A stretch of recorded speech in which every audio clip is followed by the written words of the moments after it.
It's another rapid fire edition of the Mizzle and Dub Show. Welcome, as it is 12:51 a.m. Pacific Standard Time on the 21st of April of the Yes, year 2023. yes. Anyhow, we will dissect technically yesterday's games, but first we want to go back to Wednesday night, and we will definitely get to the champs in a second. Everything else, but the Lakers. It was set up for you to take a 2 games to none lead. Oh, John Morant. You're already without Steven Adams. And it seemed like only LeBron James and Hachimura came to play for the Lakers because everybody else just stayed home. And the Grizzlies. Well, Hachimura has been balling since it started. Yes, he has. But 22 big points from Xavier Tillman, shooting 10 of 13 from the floor, and leading the Grizzlies to a 103-93 victory and evening the series at a game apiece, heading back to Los Angeles. Now, a very high percentage of Lakers fans are going to be like, well, damn it, it's LeBron's fault. I'm like, wait a minute. And I am one from trying to defend LeBron James because I don't do that. But is it LeBron's fault that Austin Reeves shot 5 of 12 from the floor? Nope. Is it LeBron James' fault that D'Angelo Russell shot 2 of 11 from the floor? Is it LeBron James' fault that Dennis Schroeder missed all of his 3 shots that he took? Oh. How about AD not playing big man basketball? Okay. Mr. 1 tear away from being softer than Sherman and busting out with the Sherman meme. Is it LeBron's fault that Anthony Davis shot 4 of 14? And then to add insult to injury, you're gonna let a backup reject your shot? Ooh. Wait. Not even just a backup. He was about this show. Yeah. And you're going to let him of all people. And before we jump off this game, yeah, I'm about done with Dylan Brooks, bro. Somebody just needs to just punch him in the mouth. And where's Charles Oakley when you need him? I'm sorry. If you're talking about that, you want to poke the bear. Okay. Like I said, I don't like LeBron at all, but be careful what you ask for. When LeBron is determined to play basketball, look out. I see a massive triple-double coming from LeBron next time they play. And Just go back.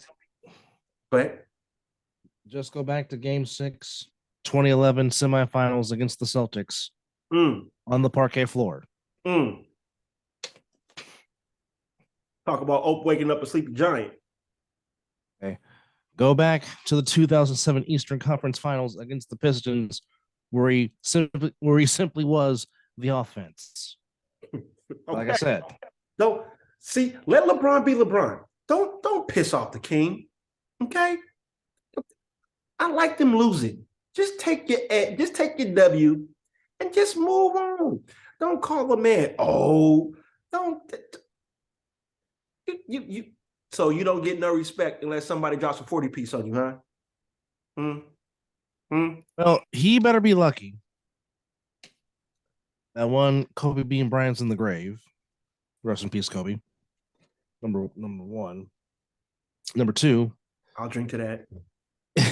Number 2, he better be lucky that Michael Jeffrey Jordan is 60 years old.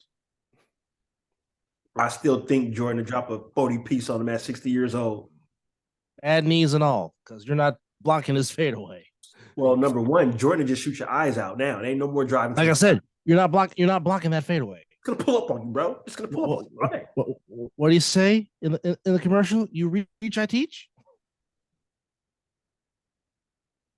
But somebody has to be the villain. Somebody has to be the villain. And Dylan Brooks is doing a damn good job of being the villain, but it's getting old. I agree. And but he's balling. See, if he was balling, I'll be more like, dude, just really shut the fuck up. But he was out there busting some threes, and he's been playing some slightly good defense. But enough's enough. Well, Luke Kennard showed up big time with 13 big points off the bench. Yes, indeed.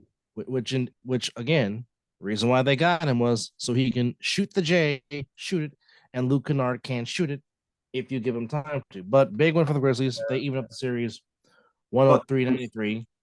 But you have to figure that Anthony Davis and D'Angelo Russell will play better in the And Schroeder won't have another bad game like that again. Schroeder won't go over 3, true enough.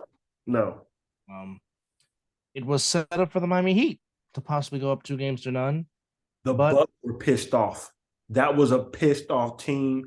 Giannis must have said something in the locker room because they came out on fire. Well, I don't even think the Heat led it at all in the game. Well, to quote Shaquille O'Neal, Brook Lopez was huge playing in the Greek Freak's mind. He had 25 big ones, shooting 12 of 17 from the floor. Excuse me? Yeah, Brook Lopez. That went to Stanford. Yes. Shot 12 of 17 from the floor. Now, but also obviously nobody. Well, certainly it was not Bam Adebayo. And I mean, Bam had a good night shooting the ball. He shot 9 of 16. Butler shot 8 of 12. But it's just Jrue Holiday. Yeah. Which people keep sleeping on this young man. I didn't. I know you don't. I know I don't. And basketball heads don't. But he should still be a Sixer. Oh boy. You went there. Yeah. Oh, you went there. Oh boy. Yeah. That's how I know about Jrue Holiday. Baller. Hell, the whole Holiday family is ballers. True. But Pat Connaughton off the bench. 22 big ones for Milwaukee. That's a name that you don't hear often. Yeah. And dadgummit, Joe Ingles said, damn it, do you remember me? Lefty? He had 17 big ones off the bench, the former Utah Jazz. He was 6 of 7 from the floor, 5 of 6 from 3. That's all you need to know. Efficient. Yes. Jesus. Yes. Middleton shot 6 of 16. Mr. Portis, Mr. Bobby Portis was solid. He was 5 of 9 from the floor, 3 of 4 from three-point land, had 13 points, 15 rebounds, and 5 assists. But the Bucks, no Giannis. Not a problem. Win 138-122. And you know what? Maybe we should just play taps now for the Timberwolves. It's over. It's over. Nuggets. I haven't even watched 1 second of the Nuggets Timberwolves series. I haven't even listened, nothing, because I know what's going to go on in this series. I mean, Timberwolves had a better chance beating the Lakers to avoid this. I mean, despite the fact that Anthony Edwards had a fantastic game with 41 points, shooting 4. It's irrelevant now. I agree. He shot 14 of 23 from the floor. Shot 6 of 10 from 3-point range for 41 big ones. But Denver had enough to get the win, 122-113. But Mr. Jamal Murray, if you forgot about him, kick and ball. Welcome back. Had 40 of them buckets to lead the team. The Joker almost messed around and got another triple-double. He had 27, 9, and 9. Porter added 16. Gordon added 12. Gordon has been playing good basketball too, quietly. Yes, he has. He knows his role now. Yeah. I mean, the only thing about Porter was, as we always say, your best ability is availability, and that was the problem for Michael Porter, was his ability. Now we get on to today's activities, and it was very chippy in the borough of Brooklyn, New York, but nonetheless, the Philadelphia 76ers are one win away from heading to possibly Boston, as Boston has a 2-game lead.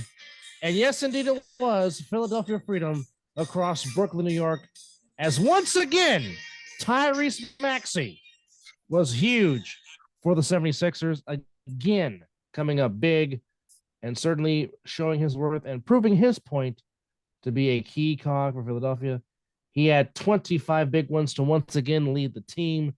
10 of 17 from the floor, 5 of 8 from 3-point range. The Sixers get the win 102-97. It looked lost as James Harden got ejected from the game. That was bullshit. That was bullshit. That was but Embiid should have got ejected before Harden got ejected. That was bullshit. I don't know what the hell with these referees and what they're seeing, or what even New York is seeing. But if you mean to tell me that Harden can't lean in to try to drive to the basket, bullshit. It's all right. He about to bust that ass in Game 4. Watch that. Well, his teammates picked him up. Harden had, before Harden got ejected, he had 21 points, 8 of 15 from the floor, 3 of 7 from 3-point range. But Tobias Harris shot 6 of 13, had 15 big ones. And Mr. Melton, 5 of 8 from the floor, 2 of 3. Huge accusation. 2 of 4 from 3-point range. He played big time with a big 13 points in 30 minutes. Yes. As the Sixers shot 48% from the floor, the Nets 43%. Now, as you know, the hardest game always to win is the closeout game. So if you are Philly and you're looking to Sunday with a chance to close out, what's the strategy? What's the mindset? What is Doc telling his team? Well, you got to also look at what's going on with Boston and Atlanta. I guarantee I don't see Atlanta. I thought I was going to give Atlanta one, get like a friendly sweep, but I think it's just going to be a flat out sweep. So if Boston is sweeping, you would want to sweep the Nets as well, so you can get just as much rest to go to war, because that's going to be a war. Yes. Well, Philly and Boston has always been one of the great rivalries in the Eastern Conference. Has been one of the great rivalries in the NBA playoffs, of course. All the wars that Dr. J and Larry Bird had back in the 80s, because, I mean, for the first few years of the 80s, it was either Boston or Philly representing the East in the finals until the Pistons came in the late 80s. But, I mean, from 1980 to 1987, it was either red, white, and blue or green and white representing the Eastern Conference in the finals. Rivalry so big now. But to get to what you asked me about what Doc needs to tell him, number one, if the league gets to a point to where you can put the big fella on the bench, you put the big fella on the bench. Okay? He went to war. He went to war yesterday, and he got war wounds. He was hobbling, the back, the knee. So the big fella's going to need some time. So they need to just go ahead and close this out. Honestly, I wouldn't even start Joel. That would be me. I would run with Harden, Tobias Harris, Maxey, Paul Reed, and DeAnthony Melton. I will run with that for a little bit, so you can get that. You can get that. I mean, yes, I don't want to go back to Philly. I want them to go back to Philly rest. But if the game gets out of hand and there's no end in sight, you rest them. You put them on the bench, and you go back to Philly, and you go close it out in Philly, and you get that rest you need to get ready to take on Boston. But knowing that what I know is that they want this sweep so they can get that rest, there will be the starting 5. But if it starts to get ugly, you put in the bench squad, and they've been playing good. They've held their own when they were out there. You know, there hasn't been a dramatic drop when the starting 5, when Embiid is on the bench or when Harden's on the bench. You know, Maxey has been stepped up his game each year. And it seems like I may have said this in a previous show, but you can clearly see that Harden has took Maxey under his wing, and you can see his game. Maxey, that step back jumper, that's all Harden. That step back 3, that's all. He didn't have that. He didn't have that 2 years ago. He started to develop that when Harden got there. So you can see that he's picking something up. So the scoring won't dwindle if you have Maxey on the floor. Let Maxey get the run. Rest your veterans. But I see us closing it out though. If not, then it'll go 4-1. But that would be my plan. But what Doc should tell him is continue to play what you guys have been playing. Less turnovers, more smart basketball. They've been sloppy since game 2. Game 1, they were sharp. They only had like 6, maybe 5 turnovers in game 1. Game 2, I think they had 15 to 18 area. Yesterday they had at least about 12. So you got to take care of the ball. That's number 1. So, and you know Brooklyn's going to come out and give you everything in the first quarter. So you're going to have to ride the waves that Brooklyn is going to bring. It's going to be loud in that arena. You know, they're just trying to win. So they're going to be scrappy. So be prepared for that. But that's how I will prepare for the sweep. But we all know it's hard as hell to close out. Yes, it is. It's hard.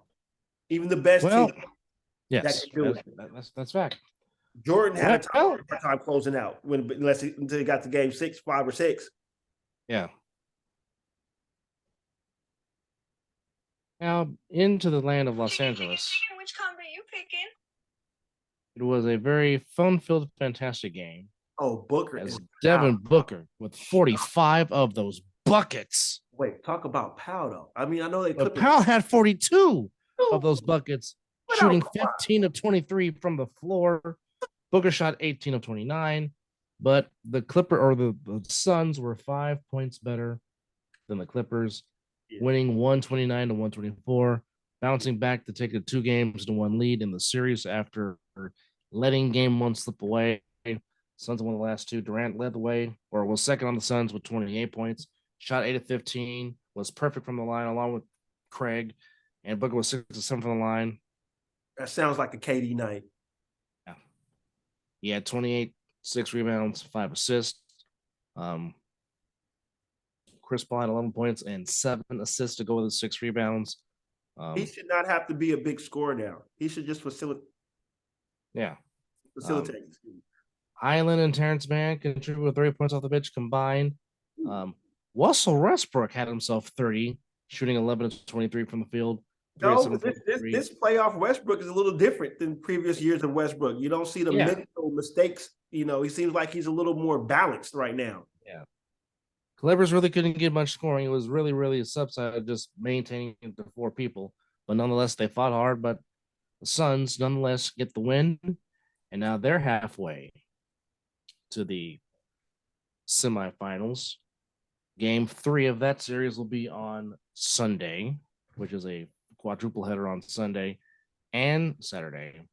Yeah, well, they did it right by setting up these games for the weekend. Yes, they did. Yes, they sure did. Definitely the highlight. Now it's time. It is time to go to the city and to pop that collar as no Draymond Green. Then about a few hours before. No. There was a Draymond Green presence. His name was Kevon Looney. Well, we'll slowly get to that, but the actual Draymond Green, did not play. Then hours before tip-off, GP2 was not playing. So you figured, okay, what the fuck? The Warriors being handled in that situation. But they never trailed at all tonight and got the win, being the Kings by 17, 114 to 197. And Wardell Stephen Curry II said, "We're in my house. Hold my beer and watch me go to work." Wardell was the game high score. He had 36, shot 12 of 25 from the floor, perfect from the foul line. He was 6 of 12 from 3-point range. He had 36. Wiggins had 20. Clay had 13. Poole had 16. Moses Moody. Hello, sir. A game. How are you? Hello. He had 13 big points off the bench. Not even just the points. The defense. The defense. I mean, hustle. He was hustling. Every time that I think Fitz was talking, you can hear him like, Moses Moody on the ground. You know, just have yourself a game, young man. Well, Boogie and Fitz talked to Moody at halftime. And Moody was just basically straight up saying, "I'm just trying to do my role, do what I can to help the team win, because the important thing is get the win." And this is what I don't want to say irritating, but last year was kind of the same thing with Kaminga. Like the talent is there, you see it in spurts. It's just you want a consistency. Fast forward to this year, Kaminga's getting that play, and it's starting to be consistent. I'm hoping to see the same with Moses Moody because Great. Agree. easily Moody and Kaminga can easily be the future of this basketball team, along with Jordan Poole. Yes. Once the Yes. Trinity retires, yes, without a shadow of a doubt. that can be your next Trinity right there. And they probably win the title together. They possibly can. Not take for one shot of a doubt that we have seen Jonathan Kaminga grow right in front of our very eyes. And not to mention, you possibly can have Anthony Lamb and Patrick Baldwin Jr. be a part of that nucleus, along with Ty Jerome, who was fantastic with the two-way play. But yeah. Moses Moody I thought was huge. But again, yes, Wardell is the most valuable Warrior. Draymond Green is the heartbeat of the Warrior, but Kevon Looney might be the most important Golden State Warrior. Talk about the Draymond type game he had tonight. Go ahead and run it. Well, first off, Curry was a plus 24. The next highest was Kevon Looney. He was a plus 21. Oh, now Kevon Looney only had 4 points. We're not talking about the points, but man had 20 rebounds. Say that again. 20 boards. That wasn't nine of those were offensive rebounds. So the man was going to work, which led to second chance points for the Warriors. Oh, so the man was going to work. Yes, indeed, he was. Despite the fact that the Warriors jacked a lot of threes, only made 16, but it was Looney keeping plays alive, getting stuff back to his team. He was just huge, and again, it just goes to show you he knows his role. He plays to the best of his ability, and he's showing you why he is the most important Warrior. Hey, on the flip side, you mean to tell me he had 420 on 420? Yes, he did. According to Andre Iguodala, yes. according to Coach Iggy, yes. For the Kings, it was a struggle. As we said, can Malik Monk do that again on the road? Well, he struggled tonight. He was 1 of 9 shooting, 0 for 4 for 3. I mean, Sabonis was 7 of 14 for the floor. Harrison Barnes had a pretty good game. He was 6 of 10 from the floor shooting. He had 17. Sabonis had 15. Keegan Murray struggled. He was 2 of 7 from the floor. De'Aaron Fox became a volume shooter. He led the Kings with 26, but it was mostly volume stuff, which if you make him a volume shooter, you stand a good chance. Herter had a rebound game. He shot the ball well, 6 of 12 from the floor. But it was going to be desperation time for the Warriors in this game. And you know they play better when their backs against the wall. Yeah. So, and you saw why. That'll test it. As the cliche goes, as Rudy Tom Jonathan said, never underestimate our champion. The Warriors always seem to, and I just believe it's going to go back tied to Sacramento for Game 5, as Game 4 is on Sunday, correct? Sunday. Yes. Sunday at 12:30 on ABC. Now, with that said, I want to see the consistency again from Moody because, again, he has the skill. The talent is there. Same with Kuminga. The talent is there. Hopefully, and you can hopefully to be a part of that nucleus. You can also add Patrick Baldwin Jr. When he's been out there to play, he is showing that he could be possibly another key piece for the future because the future is uncertain. Bob Myers is not under contract.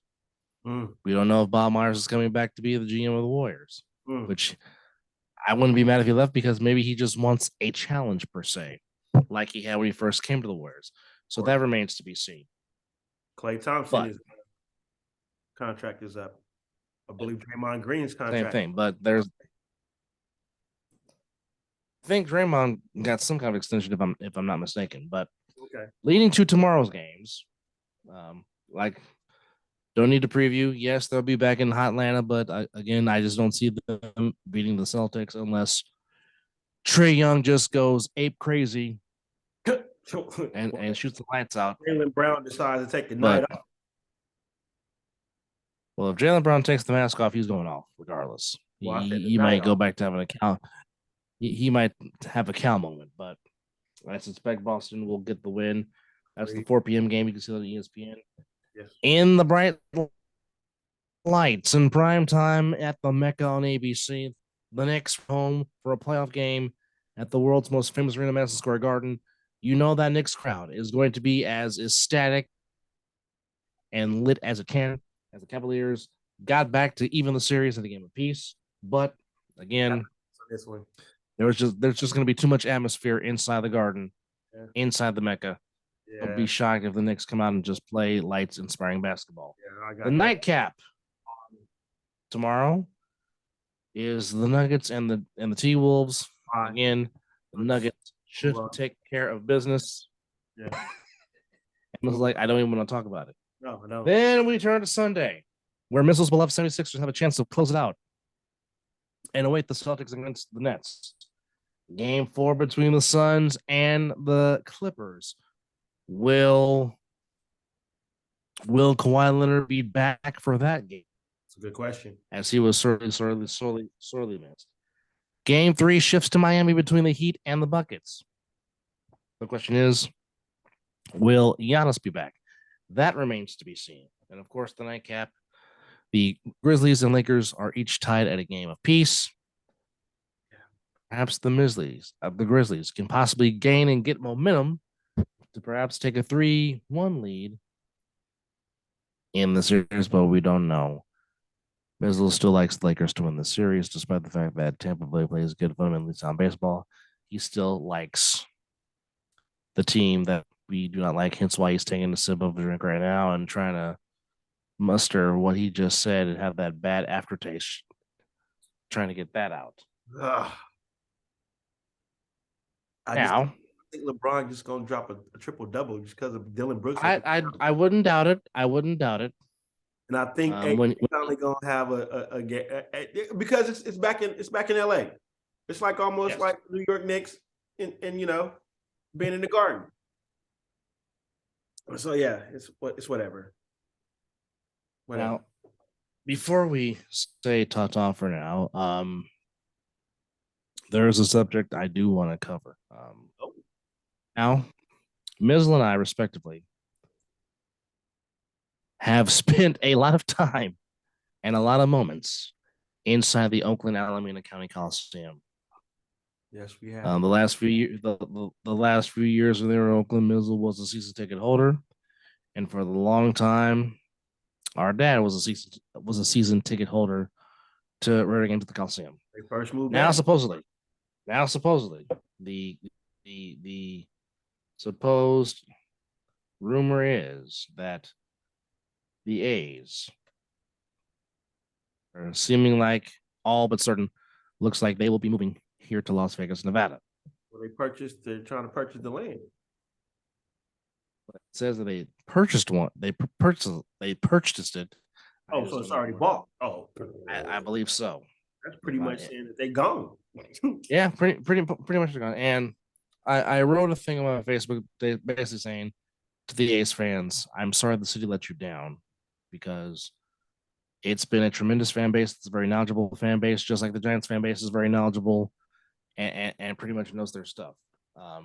Hell, I'll root for the A's if they're in the playoffs and my beloved Giants are not in it. I mean, that's as do I. If they're in, yes, I do root for them. Hopefully, they do well and win. It's always been like that. Yeah. Here, no issue with the A's.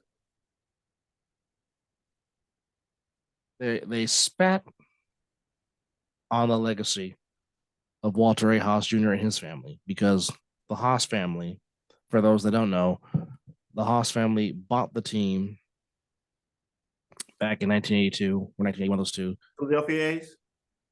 No. Or were they already the Oakland A's? They were the A's. When Charlie Finley was selling the team back in late 1980, Originally, the plans were they were going to move to Denver and be the Denver Athletics, Correct. for lack of a better term. But the Haas family, mainly Walter A. Haas Jr., of course, who is known for the Levi's brand, but nonetheless bought the team, saved the team, made the team relevant again, and made the team consistent to make the playoffs. And then it has gone to the other two ownerships, which they both really can just suck one. They really can. Um, I understand why they want to build around the area that they're building in. I get it. I understand it. But it just seems like whatever small victories Oakland tried to get, it just was not enough and did not just muster anything. Yeah. So I really feel bad for the Ace fans, especially the ones that do attend the diehards. Like I said, the Ace fans are very knowledgeable fans. They know their stuff. They know their history. Um, it's just a shame that the city just has dropped the ball on this thing tremendously. What did I read within the no, it's been a while, but they ain't lost the Warriors, they lost the Raiders, and now they're about to lose the A's. The only thing about the thing about that is when Joe Lacob first bought the team, he let it be known, hey, Oh well, yeah, that was already known. yeah, That was already that known. was known. It was established, and fans couldn't get Hey, mad well, because they're because going they back knew. to where they originated. Yes. They didn't start in Oakland. They started over across the bridge. So that's if you're a fan, we're not pissed at that. No, we get that. We understand it. You know, but A's fans should be pissed. As a Raider fan, am I pissed that they left Oakland? You dang Skippy, I'm pissed they left, because that was a drive for me. But am I happy that they finally got something that Oakland was not going to give them? You damn right. And that stadium, I cannot wait to go witness a football game as my brother has witnessed. The stadium itself is amazing. I mean, watching SummerSlam there was just tremendous. And Yes, it was. Witnessed that. I mean, but before watching SummerSlam, we walked the stadium, and it's like the Raider fan in me is like, I cannot wait to go see this shit with football. I was starstruck, just walking through that from the outside going in. It's beautiful. Yeah, it may look like one of them Roombas that you.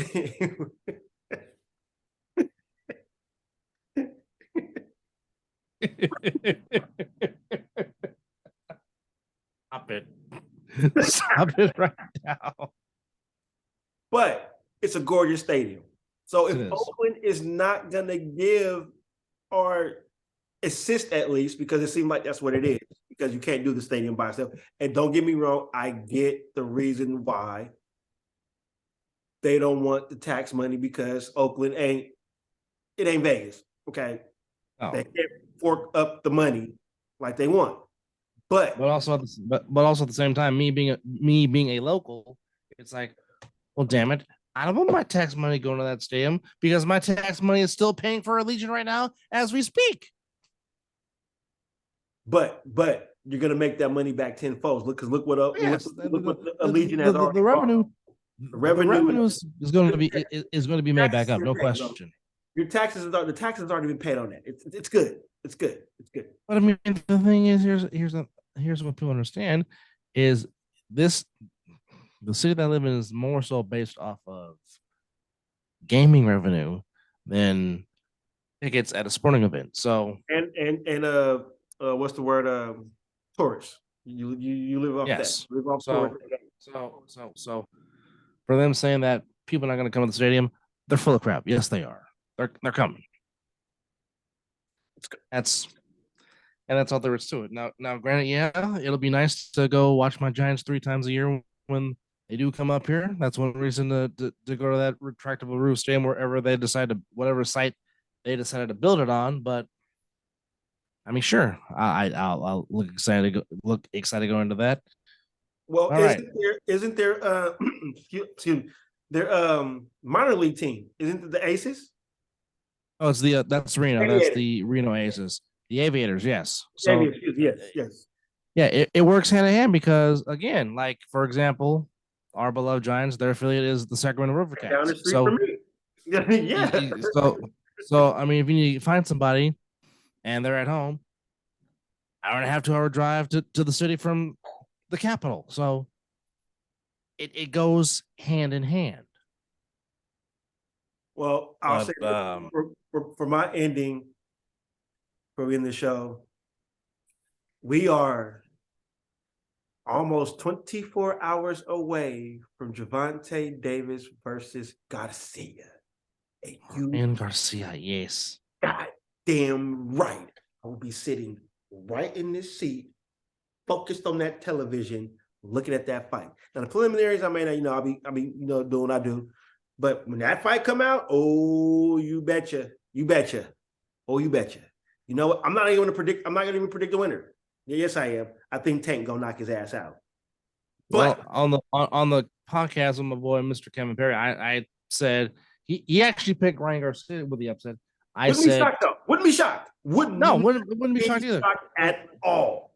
But I did say I said Tank is gonna knock him out in 10 rounds. Because again, now faces I mean now Tank already got already endorsed by Floyd when Floyd said this is the next biggest star in boxing. Big So time. Yeah. So Floyd, Well, what I Floyd would being say, Floyd. it's gonna take the first 2 rounds are gonna be tricky because Tank gonna have to adapt to Garcia's speed, and Garcia's gonna have to adapt to whatever you throw. You better make sure you don't throw the same thing because Tank gonna see it and he gonna reverse it and and the uppercut gonna come. So they go the first. I think maybe 3 to 4. That's where they're gonna feel each other out, and then that from 5 on. But if I am Ryan Garcia, considering the fact that I do have a 3.5 inch in height, and 3.5 inch between to the reach. The jab should be his best. Exactly, the jab should be his best friend, and I'm sure Joe Goosen, who trained the great Rinky Wright, I'm pretty sure Joe Goosen will say, don't be dropping knowledge on him like that. don't be doing that. Joe Goosen, who was training Ryan Garcia, I'm pretty sure said, "Hey, use your jab, use the reach to your advantage because you got the reach on him." But I believe it is a catch weight. Both will be fighting at 136, and there is a hydration clause in their contract because the weigh-in is officially tomorrow or later on today, I should say, at T-Mobile Arena, which that part is free. But of course, as you know, Tank fights on the Showtime batter, Garcia fights on the DAZN batter, so I don't know if it's going to be a joint pay-per-view between those two particular networks, but that remains. I purchased on Showtime, but I believe you can still get it on DAZN as well. Interesting, very very interesting. But yeah, so I'm looking for the money. I'm definitely looking forward to that fight. As they say, styles make fights, but I just think Gervonta is just too damn smart. To not take Garcia down. I think he drops him with an uppercut. Is it the sidearm uppercut from the angle as we've seen before? Almost Vasily Lomachenko like per se. Well, it ain't gonna be like the one where he ate that punch and he knocked dude out with the uppercut. It ain't gonna be like that one. I think it's gonna be. It might be they might be in the phone booth, and I think Garcia might try to throw something, and then boom, right there. But I wouldn't be shocked if Garcia, with the speed and the reach. Neither would I. But I've seen Tank take a punch though. That's the thing. It's the real big thing, because if you hit him square on the chin and he just shakes it up, then it's like you're in trouble.